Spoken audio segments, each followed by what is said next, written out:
Greetings, greetings, greetings. It is Saturday, November 22nd. This is episode 100 of the DePIN Connected live stream.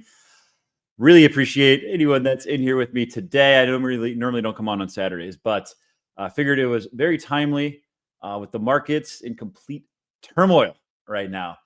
I think a lot of us really since October 10th have just been scratching our heads. Things have not seemed right.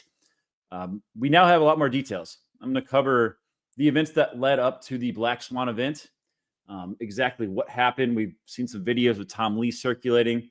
I'm going to fill in some of the gaps on exactly what went down, what that means looking forward as well. Also, in this episode, going to be doing a comprehensive overview of the state of DePIN. It's been since June, I think, my last one. So certainly overdue for that. So I'm going to cover all the projects, what updates we're seeing. Man, I know the markets are actually arguably the worst I've ever seen since I've been in the space. I mean, I was here for the COVID crash. I was here for the crash of May of 2021. We had the FTX debacle. We had the the tariff scare earlier this year. And this one that we are experiencing and we've been experiencing over the last 6 weeks has been absolutely brutal. And I think one of the hardest things is that we've kind of all been scratching our heads. I mean, it was not that long ago. It seems like a distant memory that, October 6th, we were at Bitcoin all-time highs, just over $126,000. Into September, Solana was at $250. Of course, October 10th then came, and we saw the biggest liquidation event in the history of crypto. And I think the hard part, as opposed to something like FTX, and I was talking to Tyler with Unleashing DePIN about this, is at least with FTX, we knew why. We knew what caused the issue. This time around, we knew something broke, but it wasn't really until recently that we knew exactly what had taken place. And that's what I want to lead off with here for anyone that's in here with me today.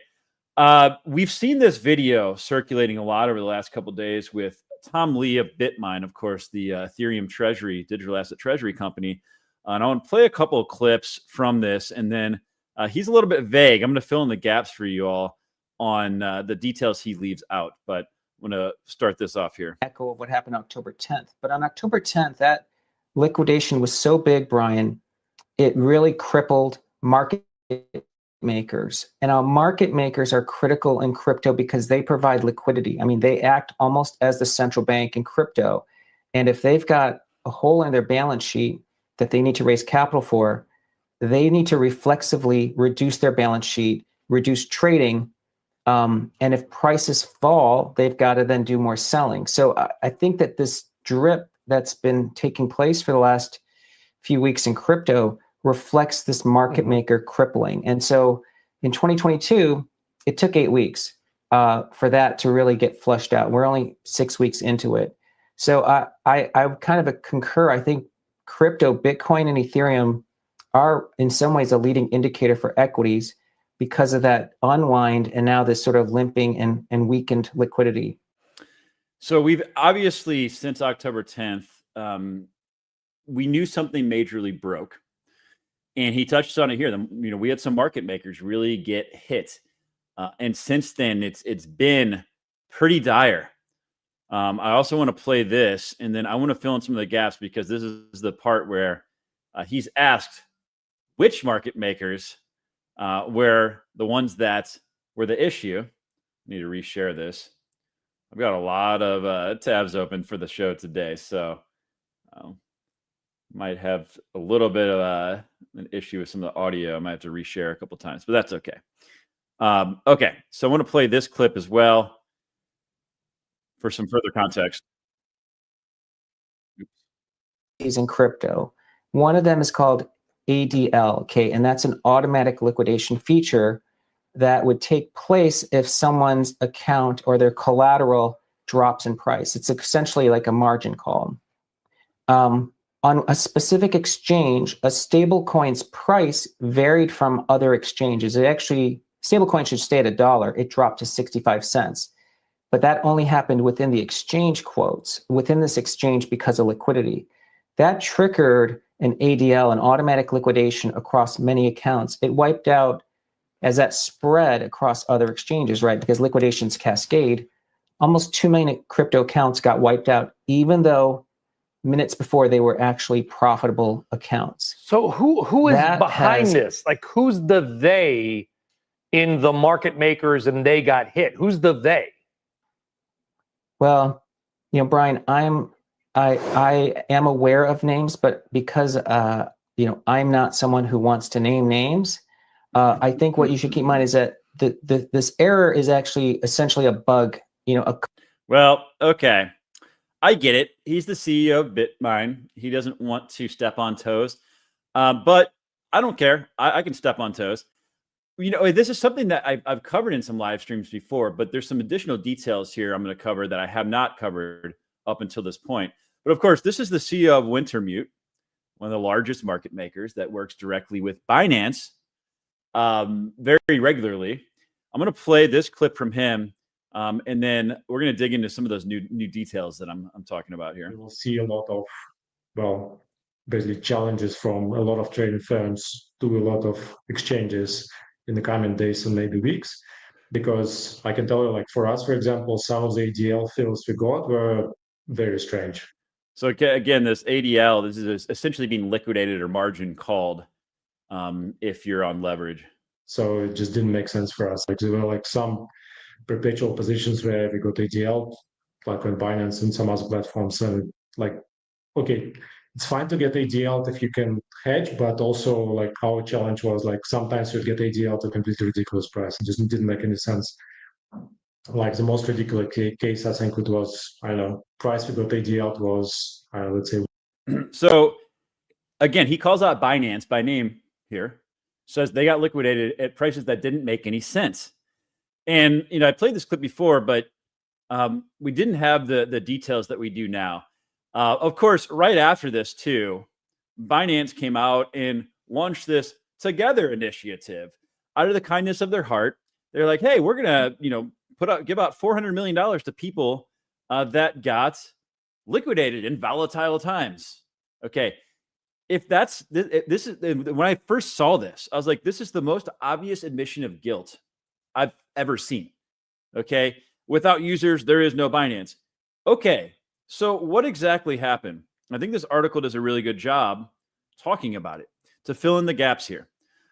There's this DPEG on Binance. And the question, of course, is, was it a coordinated attack? So this is what Tom Lee was talking about, USDE. Okay, so this is from Athena Labs, the stablecoin. It's designed to stay at $1. It crashed to 65 cents on Binance only. Okay, so unlike other exchanges, Binance uses its own internal order book. Essentially, the buy and sell orders on its platform to set prices for margin trading. This has created a problem when trading volume got thin. So as opposed to them using pricing oracles from other external sources, right? They relied solely on their own. And this obviously was an exploit, okay? A potential exploit, at least. Says that the Guy Young, the founder of Athena Labs, explained that the DPEG happened because Binance's pricing system relied on its own limited liquidity instead of checking prices across multiple major exchanges. So while USDE stayed above 90 cents and much higher in most cases on other platforms, it crashed to 65 cents on Binance. So this was isolated to Binance. Here's where things get a little hairy, in my opinion. So on October 6th, again, this is the day that Bitcoin hit its all-time high, Binance announced plans to fix this exact problem.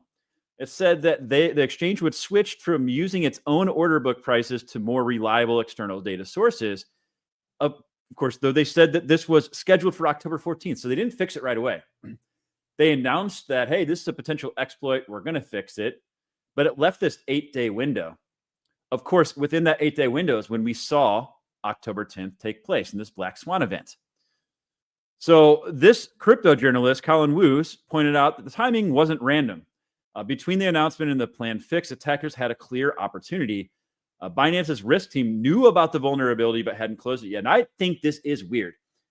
I find it very odd that if they knew this is a potentially massive vulnerability, why wouldn't you fix it and then announce it after the fact that it was fixed? Why would you announce that there's a vulnerability and then wait 8 days to then fix it and leave this window of opportunity for someone to come in and exploit it?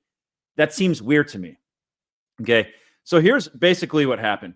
It says that their unified account system lets traders use different types of assets as collateral. So if they have a leverage trade, they have collateral, and it includes these yield-bearing tokens like USDE, the one that depegged. You have BNSOL and you have WB ETH. Okay, so when these tokens lost value, the collateral backing traders' positions evaporated. So in other words, because USDE, which was supposed to be pegged to the dollar, lost its peg, their collateral with it was then no longer enough to cover their positions, and they got liquidated. The other thing here, and I think we all saw this, right? There's the whale in the room, the blockchain data. This person, whoever it is, went onto Hyperliquid, created brand new accounts on Hyperliquid, and opened up these massive shorts. We don't know if this is connected or not, but it does raise eyebrows, right? The trader doubled down on these bets 30 minutes before Trump's tariff announcement. They ended up making between $190 and $200 million in profit on Hyperliquid, shorting everything. Obviously, very suspicious. We don't know for sure whether this is connected with the attack here on Binance. But it does say Athena did defend itself here. Young, again, the founder, emphasized that USDE itself didn't fail. Okay, so the token's underlying system for creating and redeeming coins worked throughout the crash. About $2 billion in USDE was redeemed across platforms like Curve and Uniswap, and prices stayed within 0.3% of a dollar. On Aave, the on-chain data from Aave, a lending platform, showed that it maintained its dollar peg outside of Binance. So again, it was isolated to Binance because of this exploit. They made it known to the world, waited 8 days to fix it, and within that window, that's when this all happened. And of course, this caused the fallout across all of crypto, and we're still dealing with it today. It pisses me off. Should piss you off too.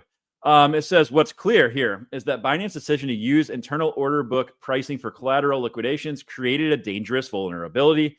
When combined with thin liquidity and high leverage, the system became a powder keg waiting for a spark. Whether someone lit the match deliberately or it caught fire on its own, we may never know. And that's true. But this is what Tom Lee's talking about, and it has had implications ever since, guys. Like we were moving into Q4, things were looking great. Bitcoin at all-time high, Solana at $250. Things were shaping up for November and December to be fantastic. Of course, then we had this black swan event, and we are still dealing with the ramifications of it. I think the price action we're seeing right now, because it's not just Wintermute, right? It has a cascading effect with liquidations now across all these other platforms. And that is why we're still dealing with this fallout. Now, this is what Tom Lee closed with. I want to play this clip, and then I want to kind of put this into perspective of what this could mean moving forward. So this is what his closing thoughts were on this situation. In crypto, this code of ADL and the way they pull prices is never going to happen again. The good news is we're not going to have overregulation in crypto, but now we have to deal with that liquidation effect. 2022 was a big liquidation, and it took 8 weeks. But that is not kind of, you're right. It is the nature of DeFi, where there is going to be code and there's going to be an error found. And you said it, leverage is what's dangerous. And so, yeah, well, that doesn't help us now. And Tom Lee is feeling it too. I think they're like $5 or $6 billion in the negative right now. So I'm sure he is stressed. But I want to put this into perspective. This is a bit sobering. So he mentioned there, the FTX fallout took 8 weeks to recover. Y'all, I mean, this was 9 times larger than any other prior event when it comes to liquidation events in crypto. So this is not something that's going to go away overnight. We knew it was a big thing when it happened. And I think we're going to still feel the effects from this for some time. And that really sucks, man. That said, and I'll put some silver lining, and then I'm going to talk about some other macro stuff before we get into the DePIN stuff. These events don't happen very often. I can count on one hand. I've been in since really the COVID crash. You had the COVID crash. You had May of 2021, crash, we had the FTX debacle, we had the tariff crash earlier this year, and then of course this is the biggest of all of them. In my experience, this has been the time to dial in DCA and place your bets and find winners, and that has been the times that pay off the best. Okay, and I think as opposed to FTX, where we're like, man, this could be dead. Okay, I think what we've seen this year with the legislation, with the institutional interest, banks are adopting stable coins, financial rails are moving over to blockchain. Globally, this is taking place. I think we can feel confident that the industry is not going away. It's just really at this point a question of how long is the pain going to last. This is a big event, and I think up to this point, I don't think a lot of us realize just how big of an event it is. But pay attention to the projects that are building. Paying attention to, I hate the term KOLs, but pay attention to the accounts that are showing up every day through these times, and looking at the fundamentals and the big picture here. You know, and that's I'm paying very close attention to that. It's easy to show up when the market's up. It's a lot harder to show up when the market is down and going through a period like this, and especially for altcoin holders, man. I would argue it's been almost a year of a bear market for people holding alts, myself included, in that. And I think that is one of the reasons it's been so painful. And then up until this point, we didn't really have an answer as to why we were seeing this type of price action. Well, now we have some answers. And now, you know, for me, I'm like, okay, at least I know, and it's time to dig in. And the macro stuff still matters. So I want to talk about some other macro events, movement we're seeing in markets, and then we're going to get into the broader DePIN update. I'm going to call it the Q4 quarterly update. All right. So we are seeing, am I lagging a little bit? Looks like I am.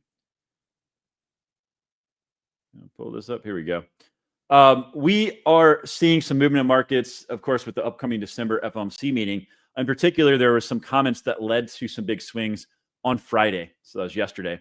John Williams said that he says he still sees room for a further adjustment in the near term to target range for the federal funds rate, and to move the stance policy closer to a range of neutral. In other words, he could see that we do another quarter point cut in December in the FOMC meeting, which is December 9th and 10th, I believe. It is important here that John Williams' comments in particular are stating this, because he is one of the main three people when it comes to the Fed. So the Federal Open Market Committee. Of course, you have Jerome Powell in there, you have Philip Jefferson, and then Williams carries a lot of weight. So these statements were taken very seriously. The other, of course, is that Fed Governor Stephen Moran said that if he were the marginal vote on whether to cut rates, he would vote for a 25 basis point cut instead of 50. So he has been one of the ones that's dissented the last two meetings, asking for a 50 basis point cut. Sounds like if he needs to step in and be kind of that tiebreaker, he's willing to go with the 25 basis point cut to get it done. Now, the other end of this, though, of course, is we got these reports that we're not going to be getting some of the data that we would like to see, that Jerome Powell would like to see, obviously. So we're not going to get, we already knew we weren't going to get the labor numbers from October. Now we are also not going to be getting the CPI inflation numbers either. A big part of this, they say, is because, and I think this context is important, says that they use survey data for these reports. They weren't able to get the surveys out because of the government shutdown. It does say, though, that the BLS is able to retroactively acquire most of the non-survey data for October. So that those numbers will be published with the release of the November 2025 data. Of course, the timing of that is also important. So the November CPI index report will be published on December 18th. So this is important to point out, because initially it's going to be December 10th. That would have been right in line with the FOMC meeting in December. They're delaying it. So those numbers won't be there until after the FOMC meets about our potential rate cut. So in other words, Jerome Powell and the Fed, when they meet, will be flying very blind. They're not going to have the CPI numbers. They're not going to have the job numbers. And that could be a factor. But what we're seeing with markets, and looking at Polymarket in particular, I think they're putting more weight on the comments that I covered first. We are seeing a big swing.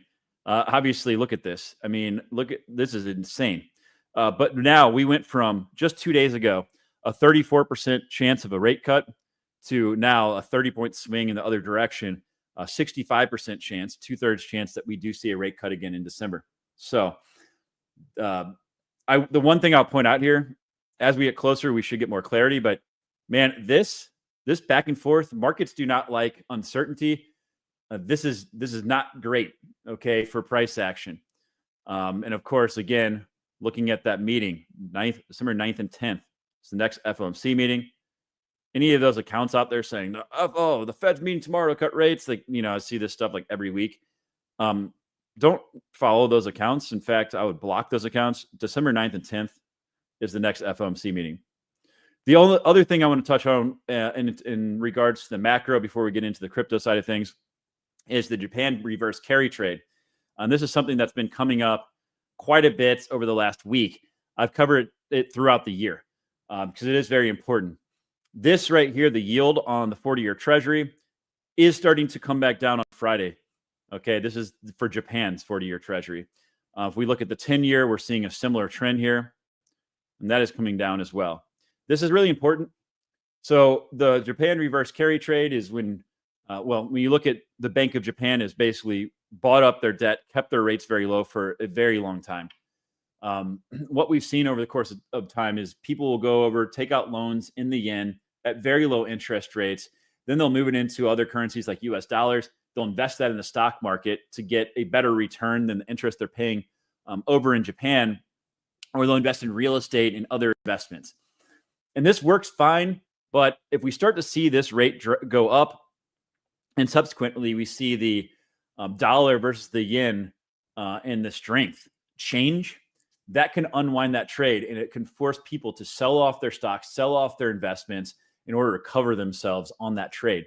And that is why it's very important to monitor this. We saw the yield on the 10 and the 30-year and the 40-year in Japan get to all-time highs, the highest they've ever been, and it started to spook markets a bit. So this is something we have to keep an eye on. Now, some context as to what's going on in Japan right now. They just approved a huge stimulus package for $135 billion.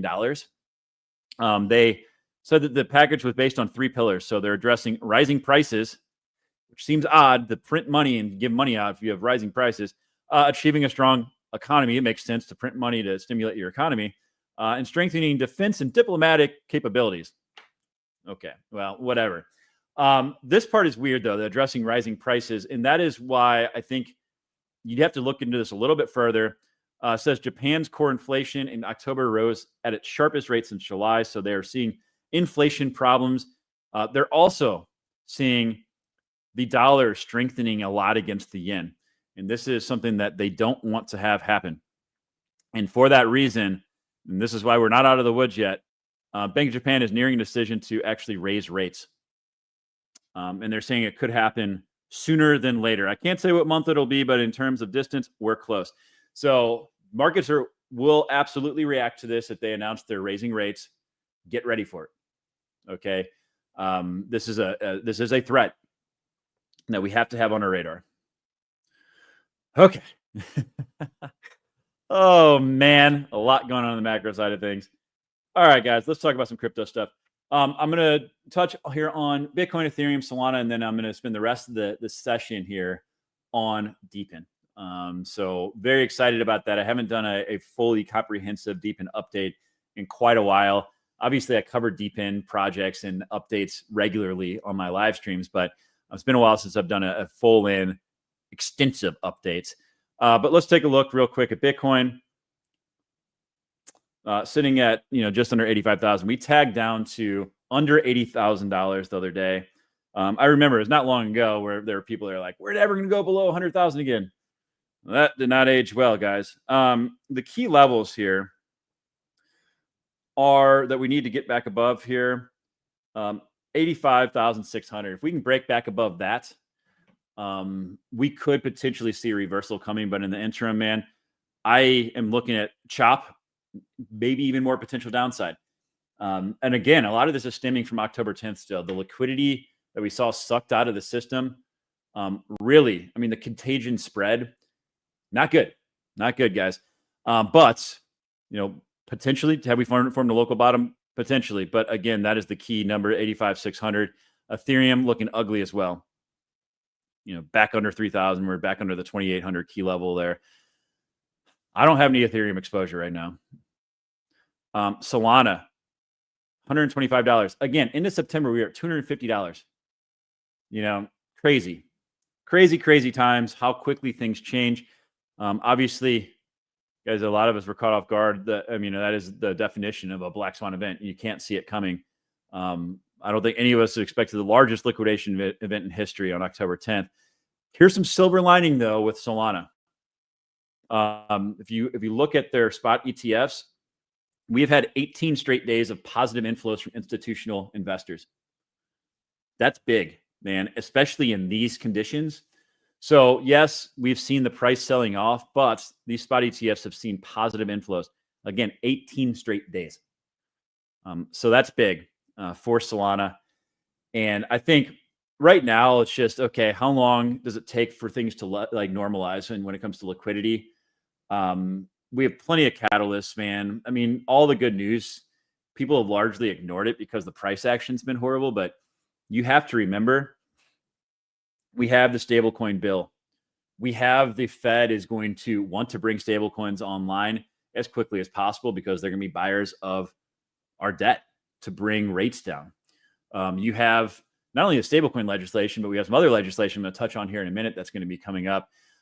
You have banks across the board are adopting blockchain technology. Institutional with all these spot ETFs, institutional money coming in. Guys, the crypto's not going anywhere, but it's just a matter of, kind of working through these difficult times until things turn around. I think the days of the shotgun approach of just, buying everything and then everything just goes up at once, that shit's over.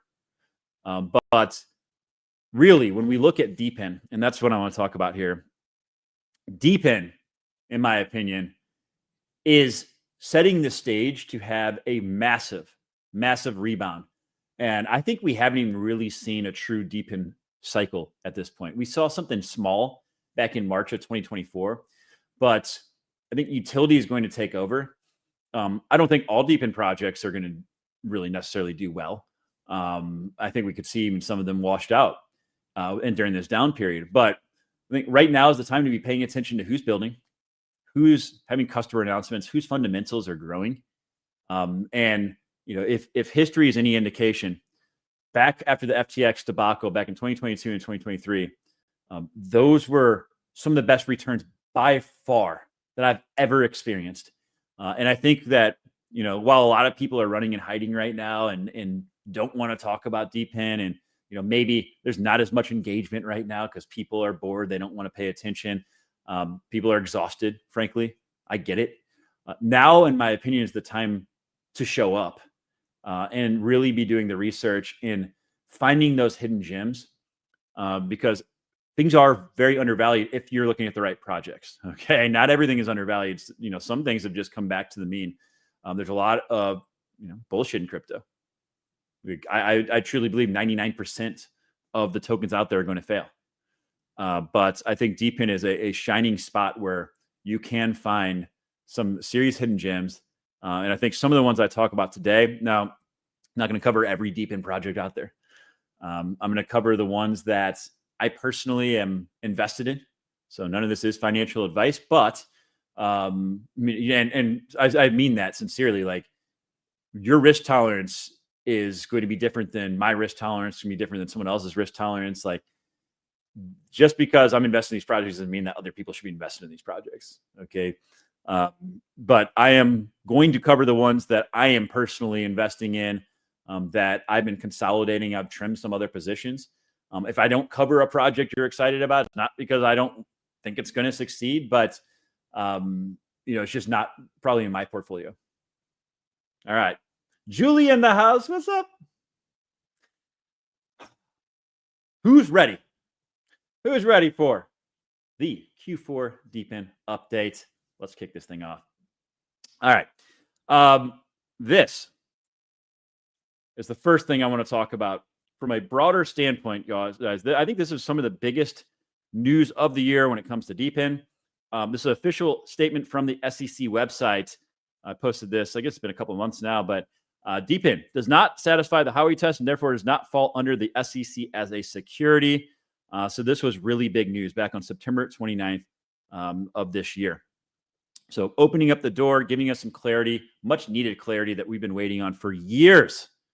The other thing is the Clarity Act. So, with the government shutdown, things have been a little bit delayed, but this is the newest update on this. So since the bill covers both securities and commodities, it must pass through the Senate Banking Committee as well as the Senate Agricultural Committee. But this is a statement. Well, Brian Armstrong is obviously working on this very closely, but this is a statement from the government. By the end of this year, next month, we believe we can mark up and vote in both committees and get this to the floor of the Senate early next year so that President Trump can sign the legislation. Of course, we were hopeful we'd get this thing on the desk of Trump by Thanksgiving. That's not looking like it's going to happen. I think the government shutdown had something to say about that, but it is coming soon. And I think that Clarity Act is going to, I know a lot of people have mixed feelings about this, but I think there's a lot of money on the sidelines right now that they're waiting for. They're waiting for the regulatory clarity to enter into the space. I think for alt, and especially DePIN, this could bode very well. Another thing I want to bring up here, this is from Liz. I've been joining a lot of her spaces recently. She's got a big following in the space. She pointed this out. This is just this week. If you look at the trending categories in business and finance, DePIN was there. Okay, so we're getting eyeballs on DePIN, and Solana is making it a major priority item for them. And this is big. This is on Solana's main website here. They have a DePIN specific section on their website. The other thing I want to call out about Solana, though, you go up to this community tab. Solana Breakpoint, December 11th through 13th. Pay very, very close attention to this, guys. It is going to be worth your time. This is where I found some of the massive hidden gems that were flying under the radar really back in 2023 that did crazy multiples. Okay, so a lot of our DePIN projects, a lot of ones I cover here next, are going to be highlighted at this at Solana Breakpoint, but highly encourage you to go through and watch that. They put all the recordings, all the presentations up on their site. It's worthwhile taking some time to go through those presentations. And I think that DePIN is going to be a major focus. So very exciting. Solana has also been investing in some different DePIN projects. So I'm going to talk about that as well. Now, the first project I want to talk about here is Helium. This is actually their founder and CEO, Amir, talking about them moving into Mexico. As it relates to Helium specifically, I think you'll see us grow into new markets. So we'll be launching in Mexico with Telefonica this year, which we're excited about. In the DePIN space broadly, excited to see some of the new applications that are coming. It's nice to see crypto applications that are not just financial derivatives, right? I think DeFi has dominated the crypto space, both in mindshare and revenue share, but you're now starting to see DePINs kind of creeping up there. I think Helium is about to enter the top 10 in terms of Solana application revenue. And so you're starting to now see a little bit of a shift. I'm excited to see what people end up building in this concept. As it relates. So that's very important. He mentioned how it's going to be kind of taking over from the DeFi protocols, which had been the major focus point for, I think, crypto to this point. Solana, as I just showed, they have had 18 days of positive inflows since their spot ETFs were launched. Institutional interest is coming in. Solana is making it very clear that DePIN is going to be a priority. They want to be known as a chain where real things are being built. They don't want to be known as a meme coin degen chain. So I think you're going to see, and one of the projects I cover here in a minute, you're going to see that they are actually making investments into these different DePIN projects. And I think it's going to be instrumental for the success of Solana going forward. And that's a good place to be if you're in the DePIN sector. Looking at Helium's fundamentals, this according to DeFi Llama, we're seeing the revenue at $20 million annualized. And you see here the revenue trends just increasing. And this is exactly what you want to see. Let me zoom in here a little bit. So this one right here, just going right to left. So you're seeing this increase from 440, 940, 1.56, 1.7. So the revenue is trending in the right direction. Of course, this is from a lot of it from, working with, AT&T in the US, but turning on that partnership in Mexico soon to bring in additional revenue is going to be absolutely huge. So love to see it. The other big announcement, and this is actually something I would consider the second biggest announcement in DePIN of the year. Of course, the first being the SEC saying that DePIN is not going to be classified as a security. This is an official announcement from the Helium team. This is back on October 18th, but they announced two things here. Number one, they're going to start buying an equivalent amount of HNT from the open market rather than the treasury. So in other words, the revenue that's coming in when they're doing their token burns, as opposed to burning out of the treasury, they've started executing market buys. So that is doing a couple things. I mean, for one is putting buy pressure on the token to offset sell pressure, but you also have to think it's bringing in money from outside of our ecosystem, from their Web2 customers. That is new money flows coming in now into crypto and to add buy pressure to the HNT token in particular. The second thing, and I think not enough people have covered this, they are exploring launching a digital asset treasury. So in other words, what they'll be doing here, assuming it happens, and I think it will, I would imagine we'll see some announcements sooner than later on this. I think a lot of people have kind of forgotten about this, but what they'll do is they'll find a NASDAQ company, NASDAQ traded company that they'll use as the company behind this digital asset treasury, where they're going to be buying HNT. It says here they're going to be acquiring it on the open market, OTC, probably from some HNT whales out there, and they're going to be holding Helium, and it's going to be a way for the very first time, institutional money from traditional finance, from your freaking retirement account, you'll be able to get access to HNT. This is the one thing that's been missing this year. When you look at the trends, this has been an institutionally led market cycle. If you have the spot ETFs or you have the digital asset treasuries and the mechanism for institutional money to flow in, we've seen those projects do very well, or those, large caps do well. This is going to be the first that we see with DePIN. Now, if this goes well, I would think we'll likely see other DePIN projects follow suit. So this is really, really important.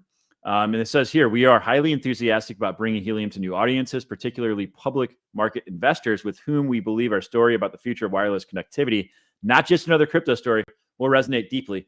The one thing I'll add here too, when you look at economic downturns, which right now things are looking a little sketch, okay, in the macro environment, energy and utilities is a place where people flock, okay, it's where investments tend to go.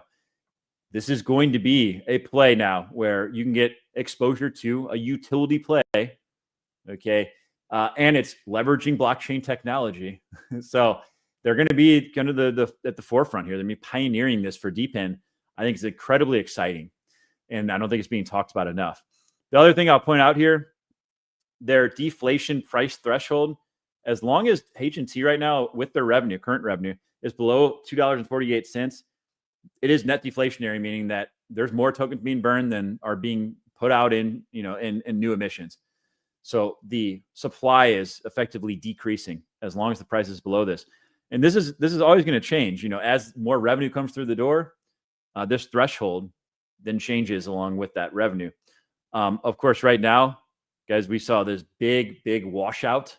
So a lot of it, and that's why, again, I think this is very timely right now, where a lot of people probably aren't showing up. It is a little bit depressing right now, looking at the prices in the market. I think this is the most important time to show up, okay, to cover things, because looking at $1.79, we're back to where we were before they announced the open market buys. The market has been absolutely obliterated. We just saw Bitcoin hit below 80,000 like 24 hours ago. We've seen a lot of projects get nailed. So here we are looking at HNT at $1.79. Again, anything below 248 is net deflationary. So we're going to see a lot of tokens being burnt out of supply. We're seeing the fundamentals continue to improve. And I would say be on the lookout for any announcements regarding a digital asset treasury. That is going to be a monumental moment for DePIN, if and when it happens. All right. The next project I want to talk about is HiveMapper. HiveMapper has now mapped 675 million total kilometers, 36% of roads, unique roads in the world. You look at some of the customer announcements they've had. You see Volkswagen on that list. Their data is being used to train autonomous vehicle models for Volkswagen. It's going to be the first multi-trillion-dollar robotics industry that really brings in the masses. But the list goes on and on. I mean, there's no doubt they've been performing and executing on the customer acquisition side. Okay, no doubt about that. They also announced that they closed recently a $32 million funding round. One thing I will say about this, and this announcement just came out 2 days ago. Solana was one of those investors, Solana Ventures. So they are investing in HiveMapper. Again, Solana is showing, not just with their posts, but with their money, they want DePIN to succeed. And now that these spot ETFs are approved and you see institutional money coming in, I think there's going to be a lot of attention being paid to Solana. HiveMapper has been one of those projects that Kathy Wood has made mention of in the past, right? I think we're going to see as things turn around. I think, a lot of these projects are poised to have major recoveries.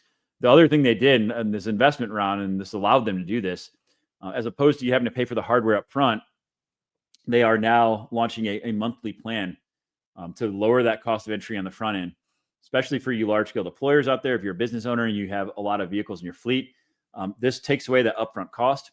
It has built-in Helium mobile connectivity. Of course, we just covered Helium. And that makes it completely passive. And then the hardware itself is included in this. So connectivity, hardware, everything, $19 a month. You get the fleet tools in the back end, and then you do earn honey, obviously. Now, the one thing I would argue they've been missing, one thing is fleet tools, right, for deployers. That's been a big frustration in the community. I did speak with John on their team. It's something that is absolutely on the radar they're looking to fix. They've got a few fires they're putting out right now. That's the nature of being in DePIN, right? Being in a startup. But it is something that they're looking to fix. The other big thing, though, I think that was a major question, was their token price. It's something I brought up. I host their quarterly AMAs every quarter. Something that came up at length in this last AMA. And this is something that, I've been beating the drum for. A lot of people have. This is an announcement that also came out within the last week. They are doing open market buys with revenue now. And not only are they doing open market buys, but they have a new level of transparency. And these are the two things that I've been really pounding on that drum all year. A lot of people have in the community. They talk about their business cycle and collecting revenue. But you see here, they very transparently have the link here. So you can see on-chain, the open market buys taking place in the burns.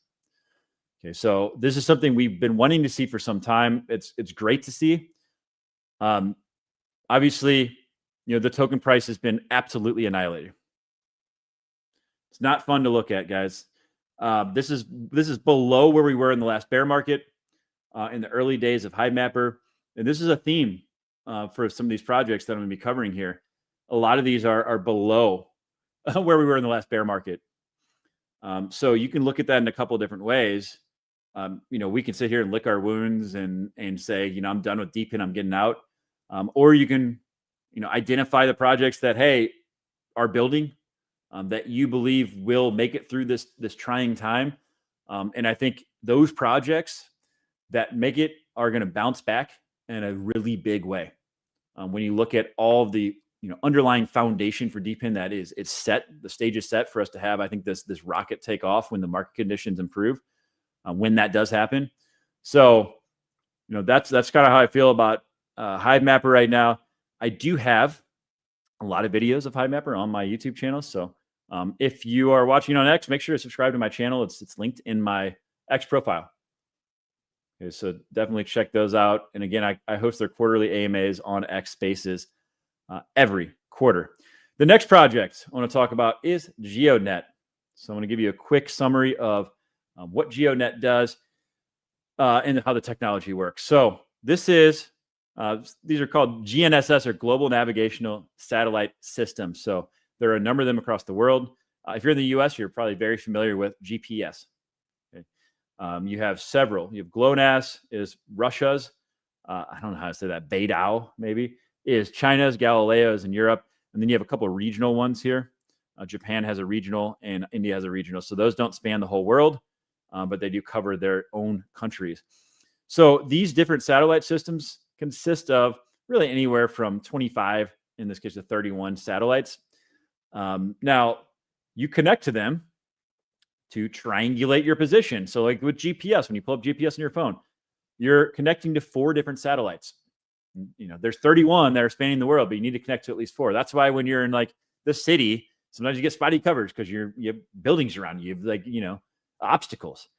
So 3 of them get your positioning, and then you have 1 that's for timing, so you can really triangulate where you are on Earth. Now, they're only accurate to within a couple meters generally, and that's because you have multipath. You have the signal reflecting off different surfaces. You have different like isotopes in the atmosphere that can also interfere with the signals. That is what GeoNet is fixing with these base stations. So you put the base station down on Earth, it works in conjunction with the satellites. It allows you to get within 1 to 2 centimeters of accuracy.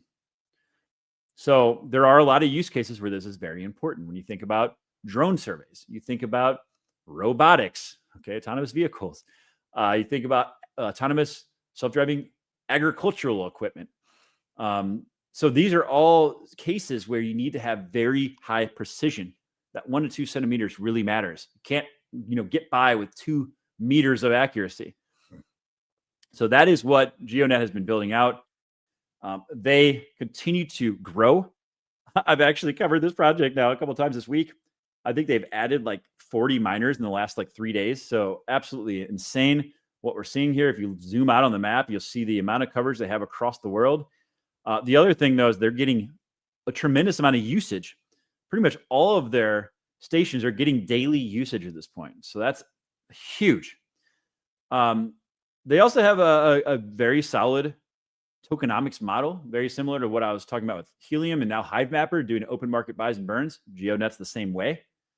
You see here they have over 5,300 cities covered. They have 152 countries covered. You look at the increasing burn rate here. All the things you want to see, fundamentals are through the roof for this project. If you want to look at their actual burns, you can go to the Explorer here. You'll see at this point, they've now burned 2.6% or 26 million tokens out of the supply forever. These are tokens that are gone forever from revenue coming through the door. So GeoNet continuing to absolutely crush it. They're getting close to being net deflationary as well. They have a halving every year. So this is looking back in time. More recently, we're at 12 geode per station per day. That is going to be cut in half again on July 1st of 2026. That will, at current prices, that would put us very far into being net deflationary. Of course, if the price increases, then that changes that calculation a bit. But that's the whole point, right? Is to burn tokens out of supply, buy them in the open market, create that buy pressure, have less emissions over time. You do the math, okay?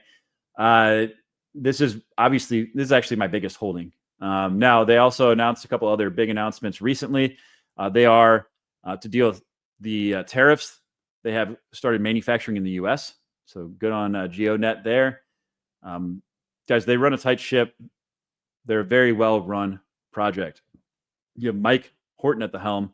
Guy knows his shit, and he knows how to execute. They also announced this, which is kind of interesting. They have a direct integration into the Solana Seeker phone. There's another one where Solana is showing that it's investing in DePIN. So GeoNet recently announced that they are moving over to Solana, make it their main chain. I think we're seeing that trend a lot. Makes sense. They're going to be launching this app, though, Token Run app. So it's kind of like a gamified, on December 3rd, gamified Pokemon Go style app in conjunction with GeoNet. So that's pretty freaking cool. And then if you look at the price, it's a net 13.44 cents, man. Woof.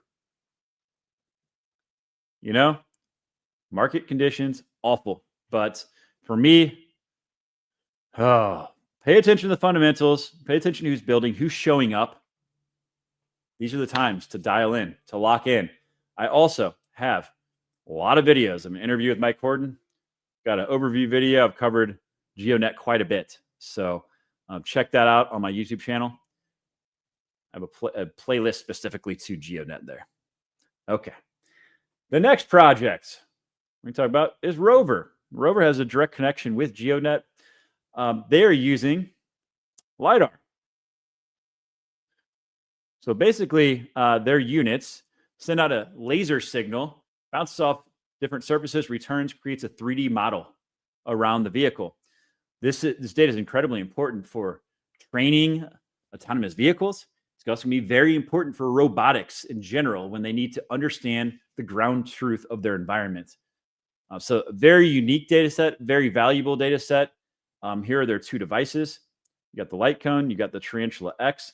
I think they're going to be doing something similar to what HiveMapper has done, where you'll be able to pay monthly stake tokens or pay monthly, something of that nature to bring down that upfront cost. So you'll be able to map without having to come up with $2,500 on the front end. So that'll be interesting to see what they do there. You notice the tokenomics here, they are intermingled with Geode. So of all revenue coming through the door for Rover, 60% is going to be buying back Rover in the open market and burning it. 20% is actually going to GeoNet. So GeoNet and Mike Horton have a personal stake in this project. So I think that there's a lot of promise here. I also recently put out a video I'll show you in a minute, but they have, I think, 300 companies in their pipeline. They have 30 POCs in place, and they have contracts already coming through the door. And I bring all that up. So the revenue, for as impressive as it is, it's a newer project, only a $2 million market cap right now. So, man, I think a lot of upside potentially with Rover. A lot of things to like about this project. I do have a stake in this project as well. And I do have videos on my YouTube channel as well. So these are all different playlists for all these different projects. I have some that I put out recently. Deep dive on tokenomics. I've interviewed their founders as well. And an overview video on their projects. So check those out. Highly encourage you if you're interested in the project. Some really good information on there. All right. Let's talk about Aoki and some robotics. So this is robotics is going to be a massive industry.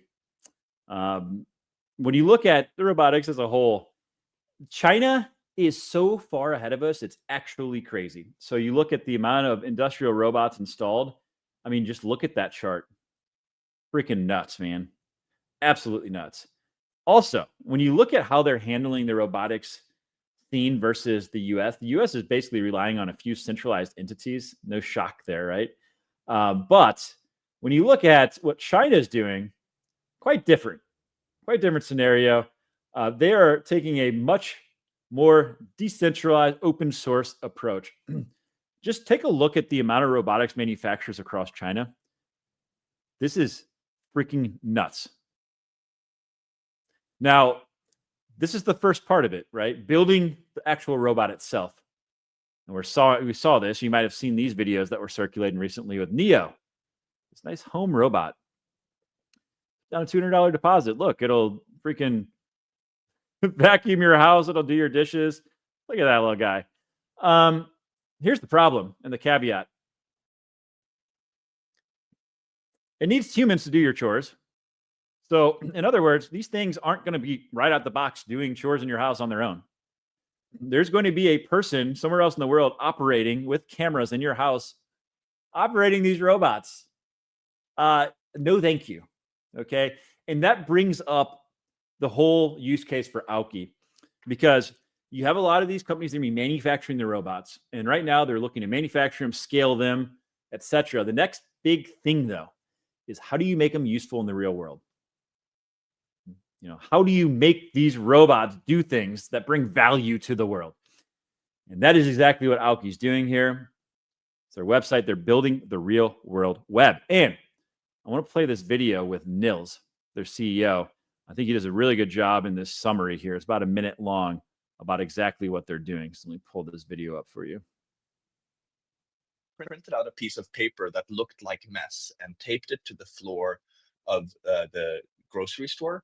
And then he looked at it with the phone, right? Looked at the mess and said, "Hey, robot, come clean this."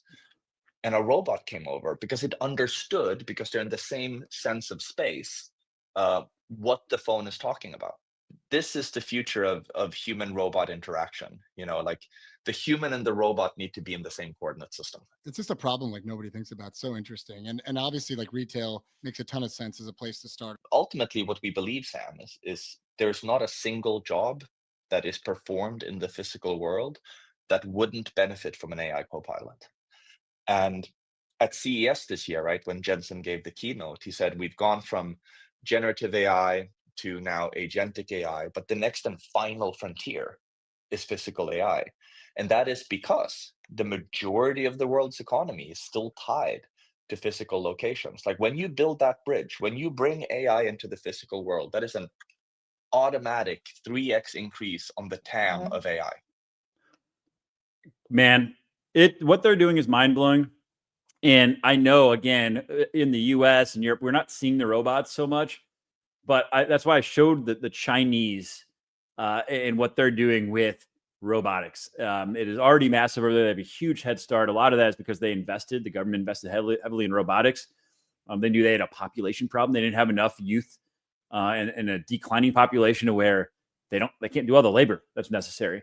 So we are seeing this, and this is what Nils with Aoki is working on, is that perception layer. And how do you communicate with your robot? How do you make sure that your AI sidekick can do the things you need it to do?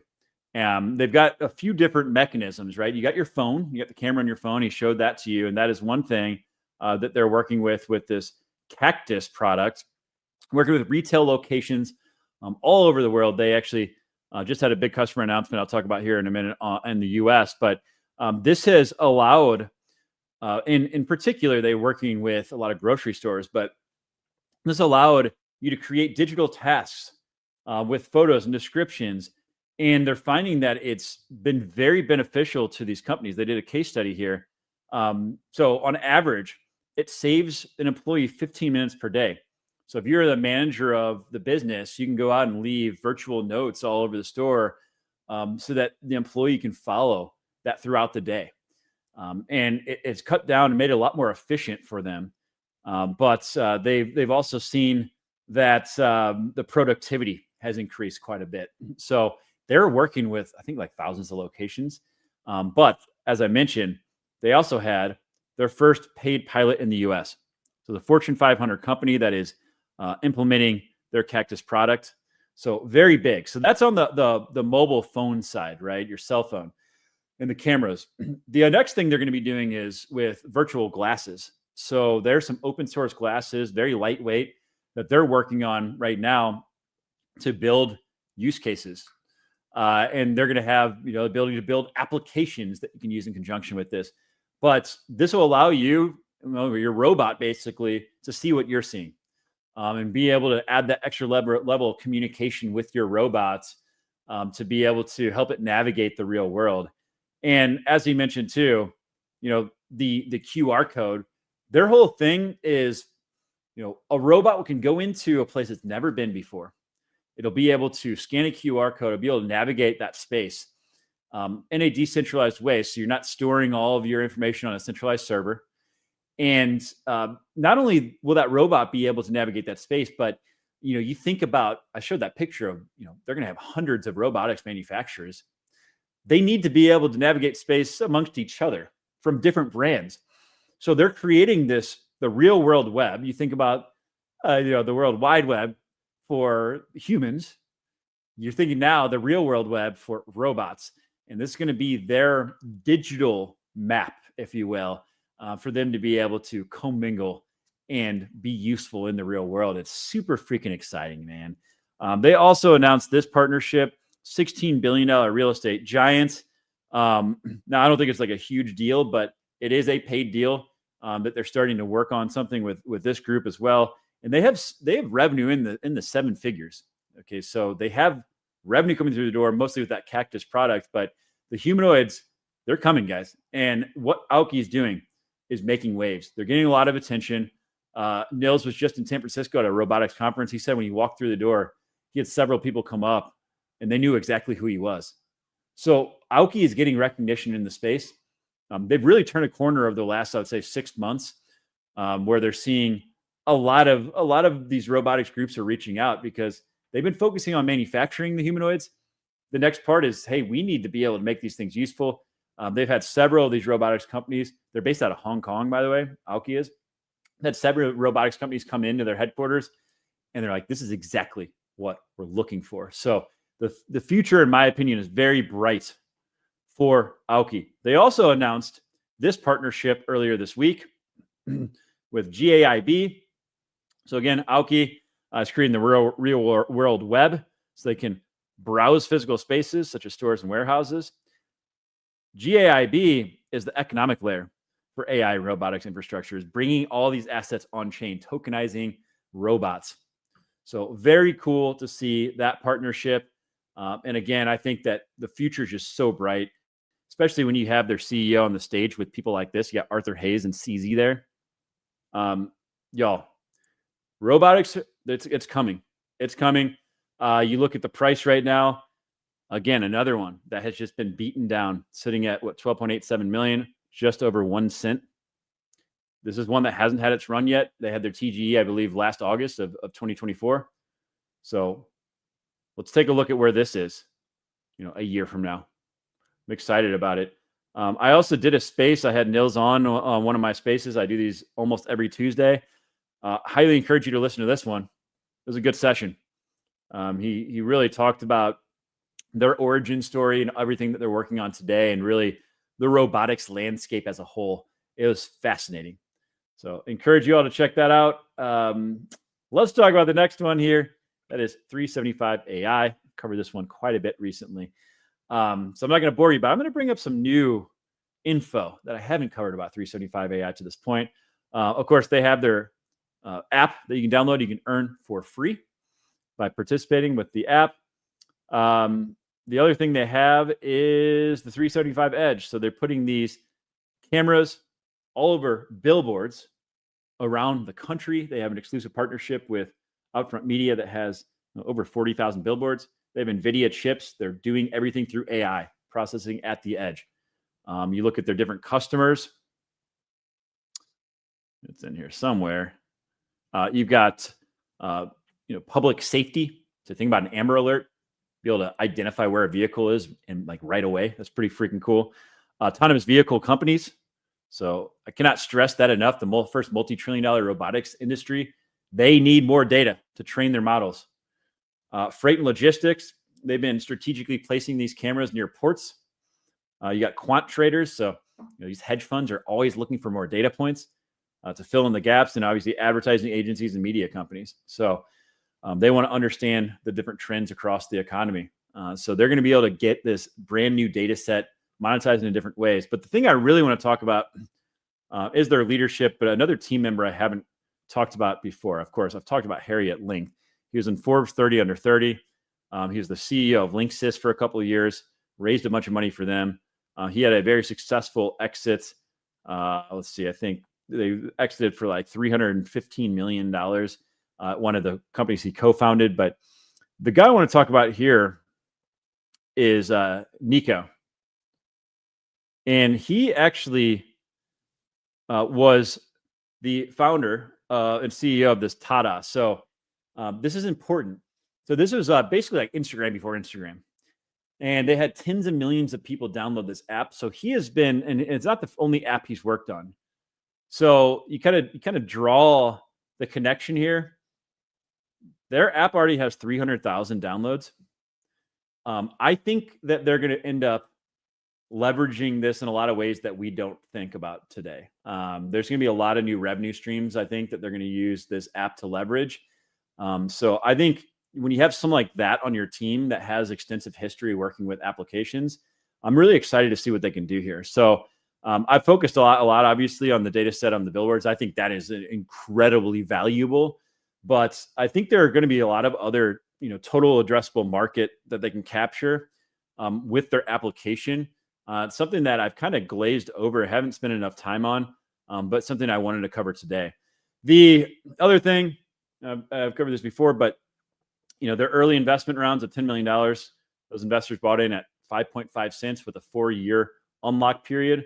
Guys, we're currently sitting at 4.4 cents. I mean, we're under that. It's insane. So for me, it's one of my highest conviction plays.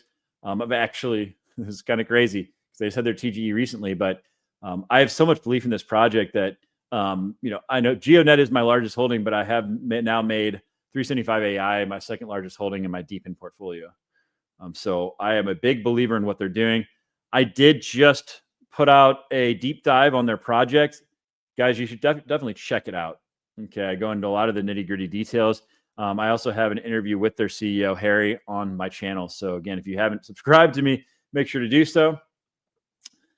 All right. Next thing I want to talk about are some decentralized GPU projects. And I want to kind of paint the picture because a lot of these projects did really well, really when the market was up, especially in 2024.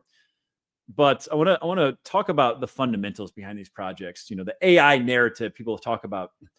But I think that these projects are actually going to be incredibly important looking forward when it comes to powering AI. So just within the last month, the OpenAI CEO, of course, Sam Altman, right? Is his name right? Yes, Sam Altman. Sorry.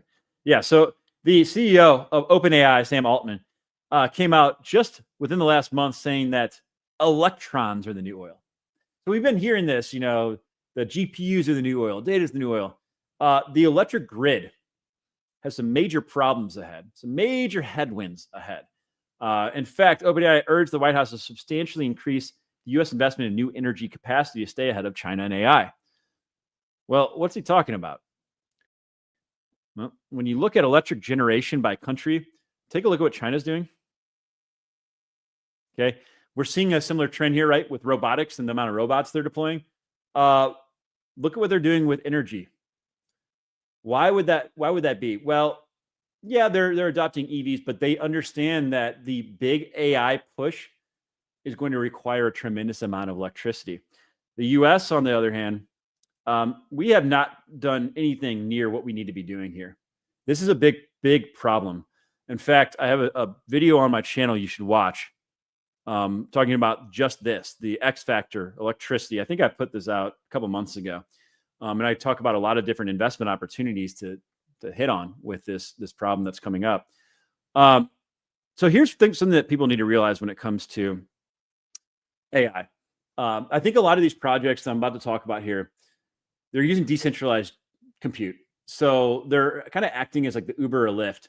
If you have, say, a gaming PC that has a GPU in it, they allow you to rent out your capacity when you're not using your computer.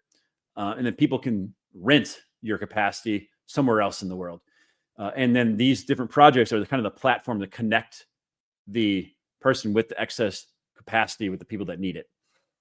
What we're seeing right now is a lot of the big entities that are building out these data centers, they're already oversubscribed. You have a lot of companies that are, moving into multi-billion-dollar contracts to use all of those high-end resources. And it's causing a big problem for mid-tier, small-tier companies, startups. They can't get access to the computing. I think it's only going to get worse over time, especially when you start to consider these data centers are going to get built and they're not going to have the power to be turned on. And this is a problem we're going to be facing. And I think there's going to be a big fight for compute resources. Now, to this point, training has been the major use case for compute resources and training these models. Over the coming years, we're going to see a big shift to inferencing. And that's the actual running of the models, interacting with the models, and using them. Now, on the training side, you do, in most cases, need more of a centralized approach. A data center with a lot of GPUs in one spot that have really high-end compute. Inferencing, on the other hand, I think we're going to see a big shift. And we're seeing big breakthroughs like DeepSeek earlier this year, where you won't need as much compute. There's going to be a lot of efficiency breakthroughs. And I think that really opens the door for these decentralized GPU protocols to be utilized. And when you consider that that is going to be the major use case for compute looking further out, with inferencing, I think there's a huge use case here. I think a lot of these projects can do very well, to the extent that you even had freaking Treasury Secretary Scott Bessent post this on his actual page, on his personal X page. Under the President of the United States, we're exploring new possibilities in decentralized computing and the potential of blockchain technology. So everything's lined up for a lot of these projects that I'm about to talk about here, to not only do really well, but be, I think, instrumental in the next push with AI, in a period where I think we're going to have very limited compute resources, in particular for anyone that's not a massive entity with deep pockets. The first one I want to talk about is Nosana. This thing got up to like $7.50 in spring of 2024, way down at 22 cents, $11 million market cap. They have real revenue. And again, I think the revenue is going to grow substantially from here. Okay, so these are the ones to be looking at right now. A Cash Network. It's another one, sitting at 48 cents, right around their bear market low. They are likely moving over to Solana. They haven't made the official announcement yet, as far as I know. They're getting a tremendous amount of usage. They're updating their tokenomics to flow more value to token holders. So a Cash Network is one that absolutely, I think, is primed when the market recovers to have not only meaningful revenue, but a lot more revenue than they already have. And I think we could see a major bounce back. IONET's another one. They have a ton of revenue, sitting at 23 cents. I mean, this thing was much higher in the past. $54 million market cap. Another decentralized GPU protocol that has a lot of revenue.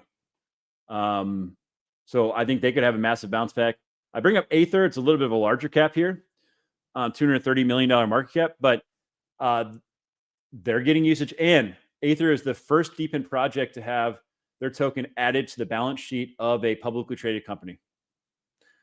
So there is an actual publicly traded company that is holding Aether on their balance sheet. So I think this one is absolutely worth bringing up. It was much higher. Again, these prices, this is like the bargain, bottom of the barrel prices that you'll get. I mean, these are the times right now to be dialed in, looking at your conviction plays.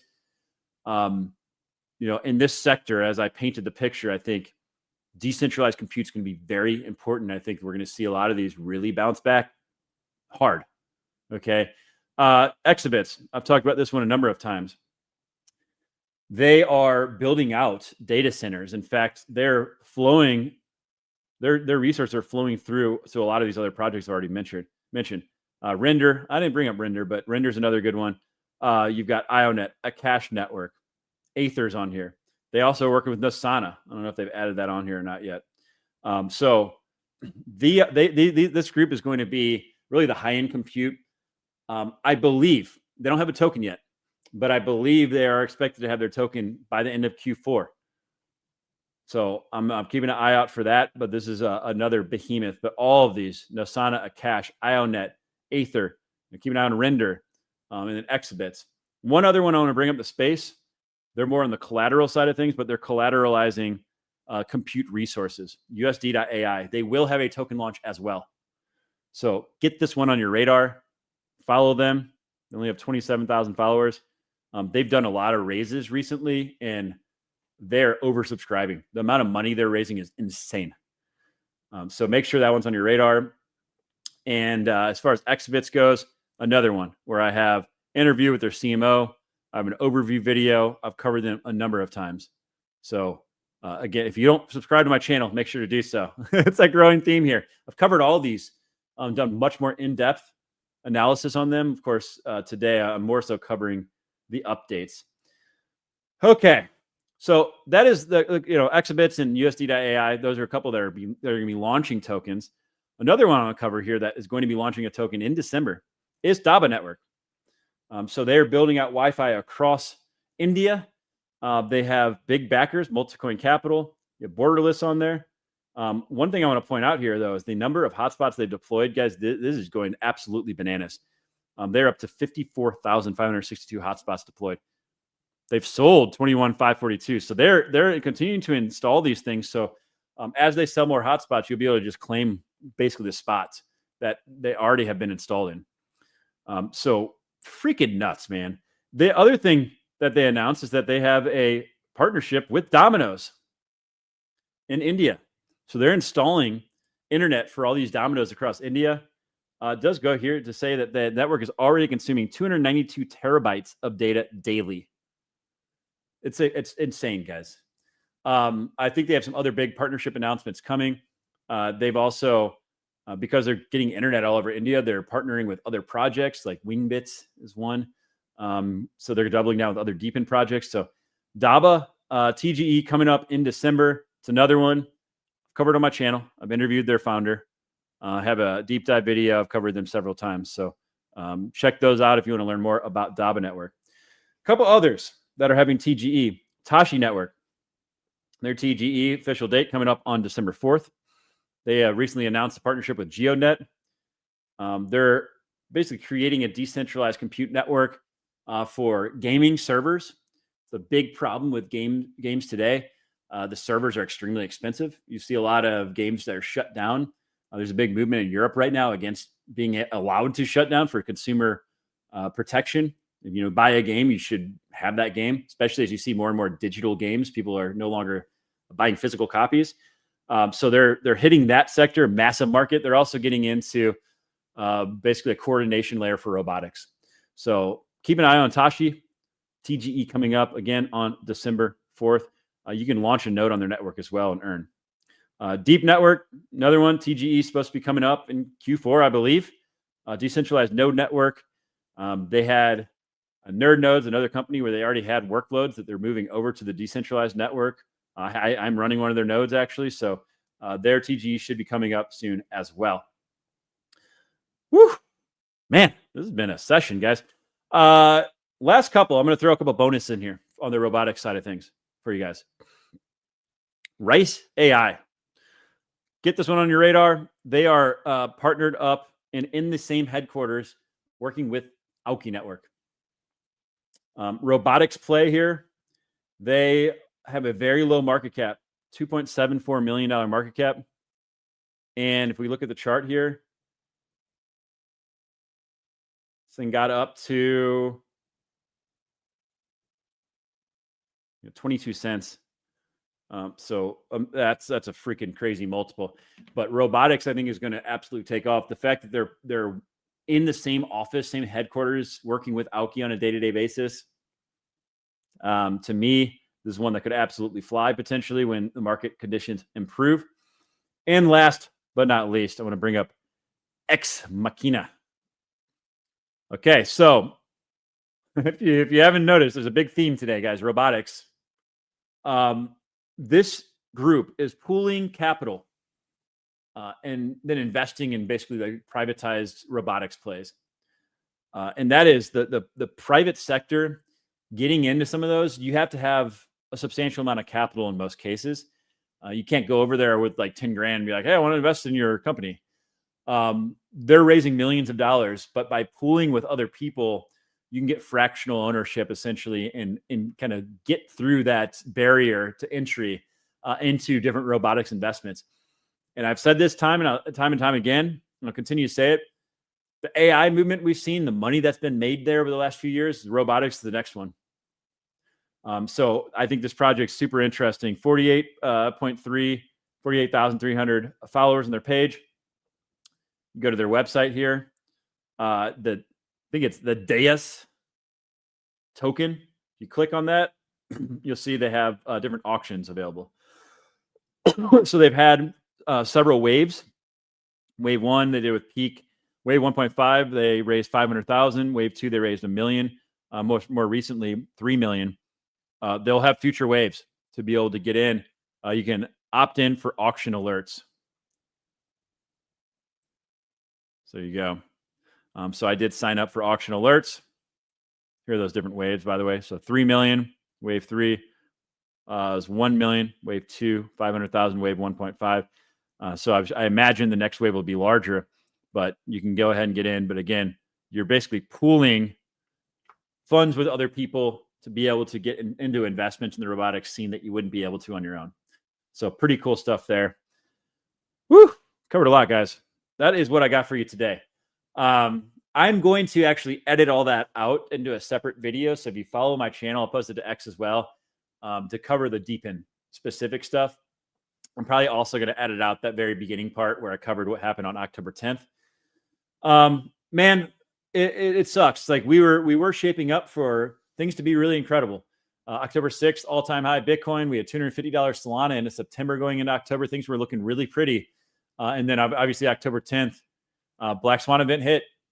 We're having the repercussions of that still. I think it'll take some time to work through it, but you have to think liquidity is going to improve. Quantitative tightening ends on December 1st. I would imagine we'll start seeing QE. We're already seeing liquidity issues in our banking system. Jerome Powell's out in May. So I would absolutely expect major rate cuts after that happens.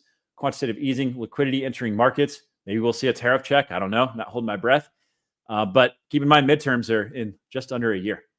So you know that they are looking to, the president is likely not going to want to lose in the midterms because you better believe they're going to move to impeachment if they do. So there's a lot on the table, a lot riding for him. I think, looking at this year as a whole, I think a lot of what he was looking to do is, for any measures that were going to be very disruptive to markets, I think he wanted to get it out of the way early. His last presidency, he kind of waited a bit. I think he wanted to get all that shit knocked out. And I believe that 2026 could be go time. And, now everyone's calling for the end of crypto. We've seen this before. It's not the first time, but I will say these opportunities don't come around very often. And I say opportunity. I know a lot of people are looking at markets like, depressed, and I get it. But when I say opportunities, I mean these times where you have extreme fear for an elongated period. You have prices in the dumpster right now.